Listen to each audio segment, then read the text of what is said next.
Wife did something with my flesh and blood that would ultimately devastate me for years to come.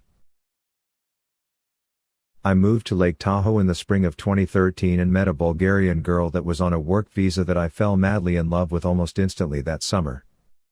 I'm a pretty chill guy, but when it comes to girls, whether or not I'm attracted to them, I become instantly nervous and completely lose my cool.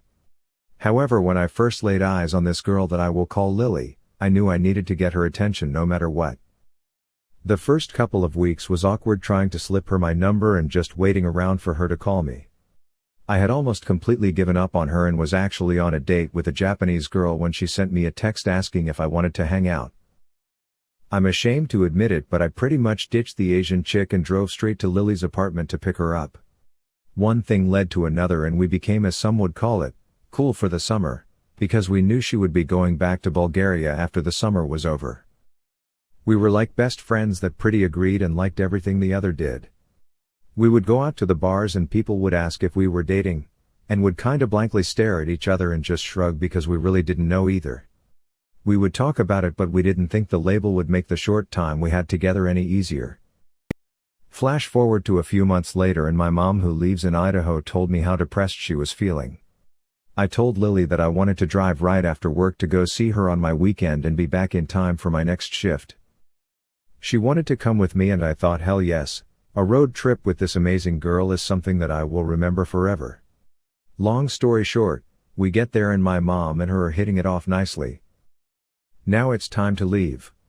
As we are getting to hop in the Jeep, my mom comes out, grabs my arm and says to me, "You need to marry this girl." I was shocked that my mom would say that because she has never really supported any of my past relationships, and now she is telling me to tie the knot with a girl she only met that weekend. On the 8-hour drive back, we first let what my mom said sink in. We played around with the idea, and before long we're so excited to get married we almost detoured to Vegas and got married that day. But we thought better of it because she wanted to go back to Europe to finish school, and we found out through other people that for some reason it takes longer to get someone a visa if they are already married as opposed to being engaged.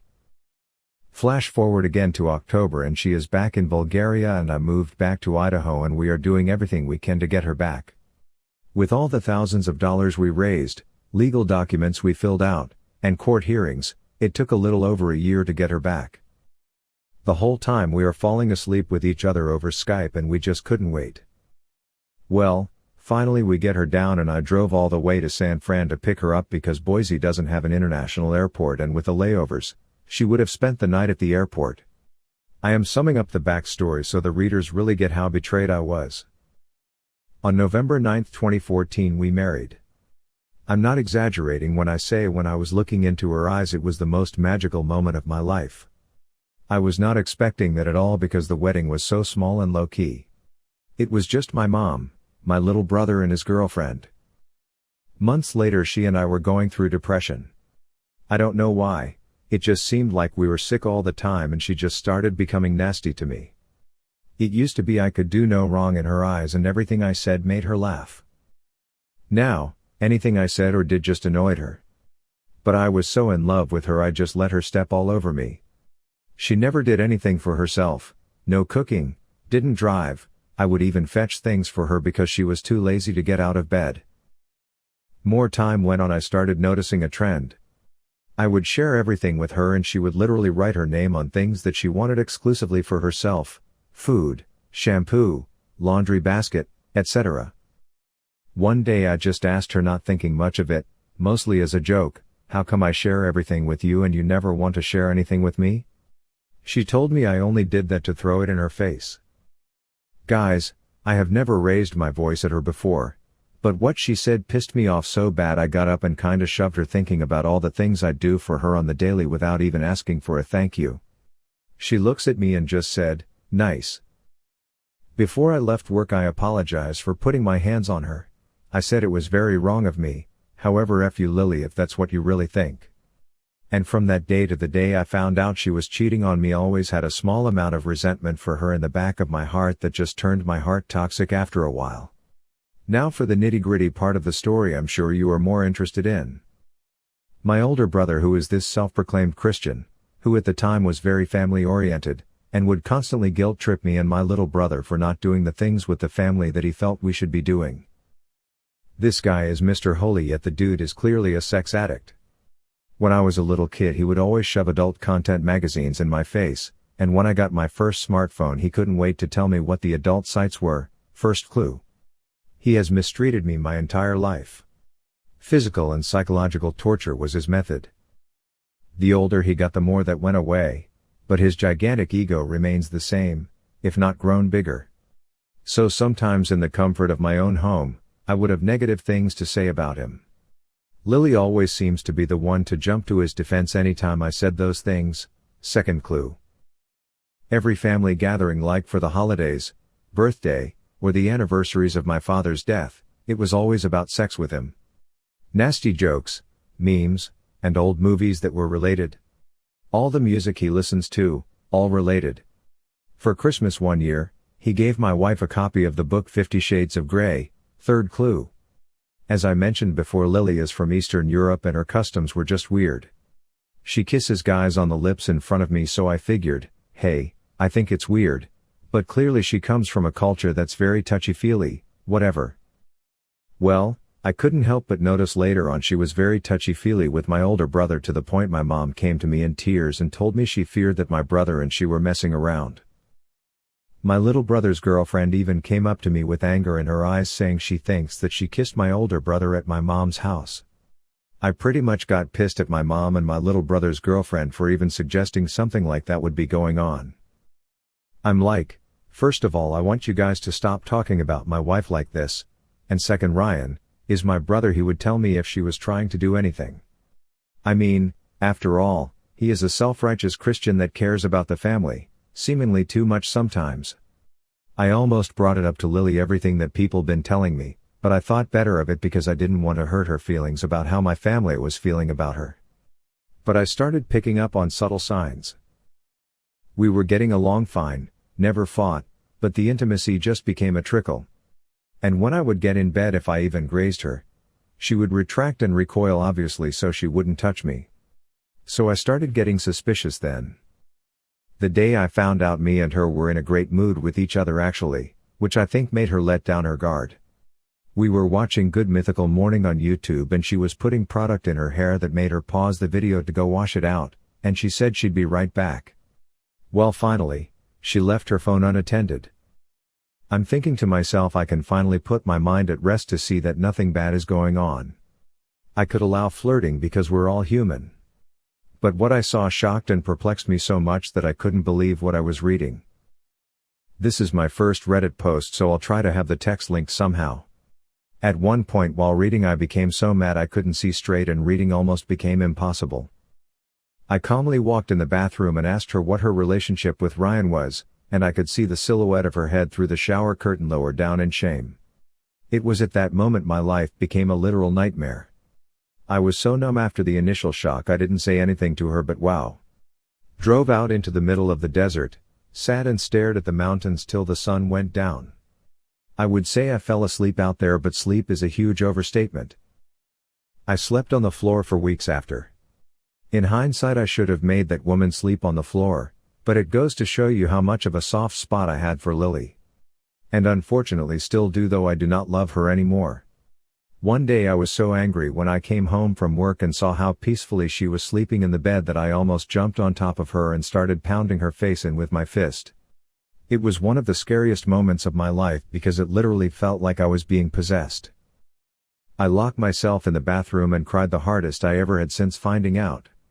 The older I've gotten, the more sensitive I've become. It really gives me bad anxiety if I smoke too much. But this night I needed to smoke bowl after bowl after bowl to put myself down on the ground to keep from hurting her. I have always been a very intuitive person, and how high I was just exploring the recesses of my mind.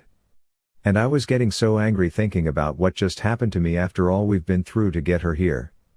But then that led to the great memories, and it was like my anger is completely overshadowed by the love and happiness she brought me.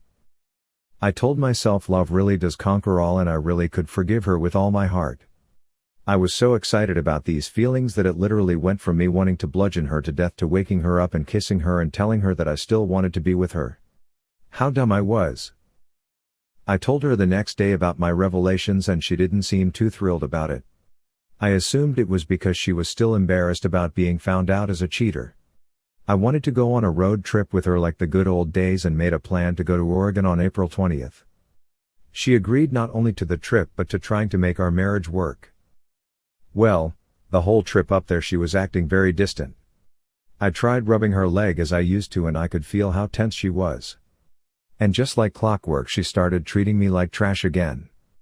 The only time she was nice is when we were in the dispensaries and she was excited for all the weed she was buying. Well anyway, on the way back we were stopped on the border by the Idaho State Police with well over misdemeanor amounts of weed. Long story short, I told the officer the truth from the very start and instead of charging me with a felony and arresting me, he just charges me with a couple misdemeanors. I remember turning to Lily, said, "No matter what happens I'm just glad I'm going through this with you."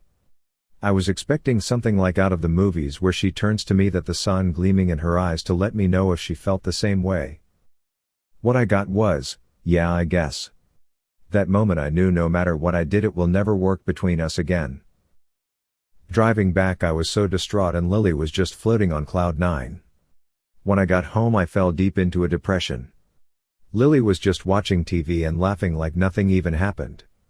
My mood was raining on her parade and she asks what was wrong. I snapped instantly. "What's wrong? What's wrong? Really? You've ruined not only me but my family. And now I'm going to court for taking you on a trip that I was hoping would spark our flame but ended up making me resent you even more. Now I'm getting mad, really mad." And I said, "Of all the people, why Ryan? Why my brother? Do you love him or something?" Silence. I turned her and asked once more, "Do you love him?" She just looked down and quietly said yes. I punched through my glass cabinet door and cut myself pretty bad. I then quietly said, "You might want to get out. It's about to get ugly." And as she was leaving I screamed, "Don't come back unless you are grabbing your things to move the hell out." She left. I duct taped paper towels to my arm to slow the bleeding which only did so much. I went to Walmart, blood dripping and all, bought some bandages, huge black trash bags, and a giant Cambro container to put all her stuff in. I'm sure the people in Walmart looked at me like I was crazy but I was in such a daze I had this foggy tunnel vision and didn't really care about anything or anyone. I got home, put on a few records and started packing her stuff. I labeled the bag socks, shirts, miscellaneous, using the only copies of photos from our wedding.